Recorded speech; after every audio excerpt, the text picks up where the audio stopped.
নমস্কাৰ বন্ধুসকল, মই হাতীমে আজি আকৌ পুনৰে আপোনালোকৰ মাজলৈ উপস্থিত হলোহি। আজি মোৰ আলোচ্য বিষয় হ'ব পটলৰ শিপা আমি কেনেকৈ লগাব লাগে। তো খেতিয়কে খেতিত অলৰেডি উপস্থিত আছে, খেতিয়কে লগাই আছে। দাদা কি কৰি আছে?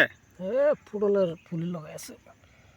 পটলৰ শিপা লগাই আছে। চাওক, মতা আৰু মাইকী উভয় লগাব লাগে নেকি? নাই, মতাবিলাক লগাব নালাগে নেকি? নালাগে, এইবিলাক এটা লগালে হ'ল, এটা দুটা। ইয়াতহে মাইকী শিপা দিলে, মাইকী শিপা ইয়াত, আৰু মতাটো মাজে মাজে এটা এটা দিলেই হ'ল না? দিলেই হ'ল। আচ্ছা, মাটি অলপ উৰ্বৰ কৰি লৈছে না? কৰি লৈছোঁ। গোবৰ দিছে, শুকান গোবৰ দিছে? শুকান গোবৰ দিছোঁ। আচ্ছা, এনেকুৱা কৰি লগালে হ'ল। মাটি টান কৰি দিব লাগে। তো বন্ধুসকল চাওক, পটলৰ শিপা কেনেকৈ লগাব লাগে খেতিয়কে ধুনীয়াকৈ লগাই দেখুৱাই দি আছে। চাওক, এইবিলাক হ'ল হাইব্ৰিড জাতৰ পটল। আপোনালোকৰ যদি পটলৰ শিপাৰ প্ৰয়োজন হৈছে তেনেহ'লে আপোনালোকে মোক যোগাযোগ কৰিব 7002163162।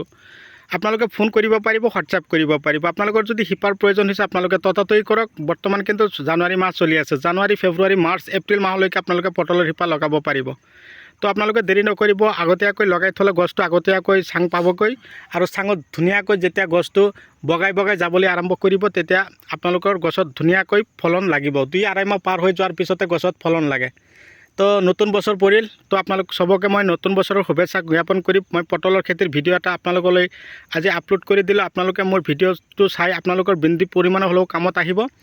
তো পটলৰ গছবিলাক কেনেকৈ চাঙত বগাই যায় আৰু কেনেকৈ লাগে মই আপোনালোকক দেখুৱাই দিম। তাৰ আগতে কৈছোঁ, আপোনালোকে যদি মোৰ চেনেলৰ নতুন ভিউৱাৰ্ছ হিচাপে আছে তেনেহ'লে মোৰ চেনেলটো ছাবস্ক্ৰাইব কৰি দিব আৰু কাষত থকা বেল ঘণ্টিটো লাহেকৈ বজাই দিব, যাতে এনেকুৱা ধৰণৰ উন্নত জৈৱিক, ৰাসায়নিক আৰু বৈজ্ঞানিক পদ্ধতিমতে কৰা খেতিৰ ভিডিঅ' নটিফিকেশ্যন অলৰেডি পাই থাকে। তো এইটো হ'ল খাৰুপেটীয়াৰ কৃষকসকল। খাৰুপেটীয়াৰ কৃষকসকলে চাওক কিমান ধুনীয়াকৈ পটলৰ শিপাবিলাক লগায়, আৰু মাটি চাওক কিমান উৰ্বৰকৈ লগায়। চাওক কিমান ধুনীয়াকৈ লগাই আছে। তো ভিডিঅ' চাই কেনে পালে কমেণ্ট কৰিবলৈ নাপাহৰিব। যিমান পাৰে মোৰ ভিডিঅ'টো আপোনালোকে শ্বেয়াৰ কৰিব। চাইছে না কিমান ধুনীয়াকৈ লগালে, মাটি কিমান উৰ্বৰ কৰি দিলে। পটলৰ চাঙত যেতিয়া গছটো উঠিব এনেকুৱা ধৰণে বগাই যাব। চাওক, এতিয়াও মোৰ খেতিত পটল লাগন দিয়ে আছে, চাব পাৰিছে। চাওক, একেৰাহে আপোনালোকে 10-ৰ পৰা 12টা মাহ, 10-ৰ পৰা 11টা মাহ লগাব পাৰিব। গছত লাগন দিয়ে থাকিব, আপোনালোকে কেৱল চিঙন দিব আৰু বজাৰলৈ বিকিব।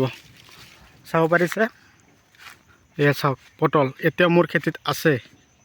এইটো হ'ল হাইব্ৰিড জাতৰ পটল। কোনো এজন মানুহৰ খেতিত এতিয়াও পটল লাগন দি থকা নাই, কিন্তু মই এতিয়ালৈকে গছ কাটি দিয়া নাই। মই আৰু ইফালে আৰু 1 বিঘা মাটিত নতুনকৈ লগাবৰ কাৰণে প্ৰস্তুতি লৈছোঁ। আপোনালোকেও যদি লগাম বুলি ভাবিছে তেনেহ'লে আপোনালোকে শিপা সংগ্ৰহ কৰিব, আৰু এটা শিপাৰ পৰা আৰু এটা শিপাৰ দূৰত্ব ৰাখিব 3 ফুট, আৰু গছৰ পৰা গছৰ দূৰত্ব, লাইনৰ পৰা লাইনৰ দূৰত্ব দিব 4 ফুটকৈ ৰাখি আপোনালোকে যদি লগাব পাৰে। 1 বিঘা মাটি যদি আপোনালোকে ভালদৰে যতন কৰি গোবৰ সাৰ বেছিকৈ দি যদি আপোনালোকে পটলৰ খেতি কৰে, আপোনালোকে মোটামুটি 3 লাখ টকা এটা 1 বিঘা মাটিৰ পৰা ইনকাম কৰিব পাৰিব। তো আপোনালোকে যদি শিক্ষিত নিবনুৱা হৈ আছে তেনেহ'লে আপোনালোকে অযথা সময় নষ্ট নকৰি আপোনালোকৰ খেতিত লাগি থাকক। আপোনালোকে ভাল টকা উপাৰ্জন কৰক, লাখত টকা উপাৰ্জন কৰক, মই তাকে কামনা কৰোঁ।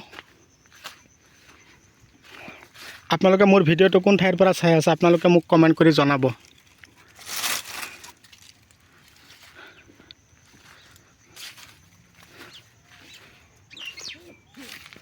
তো বন্ধুসকল আজিলৈ ইমানতেই এৰিছোঁ। পৰৱৰ্তী ভিডিঅ'ত যাতে পুনৰাই মই আপোনালোকক লগ পাব পাৰোঁ। ধন্যবাদ।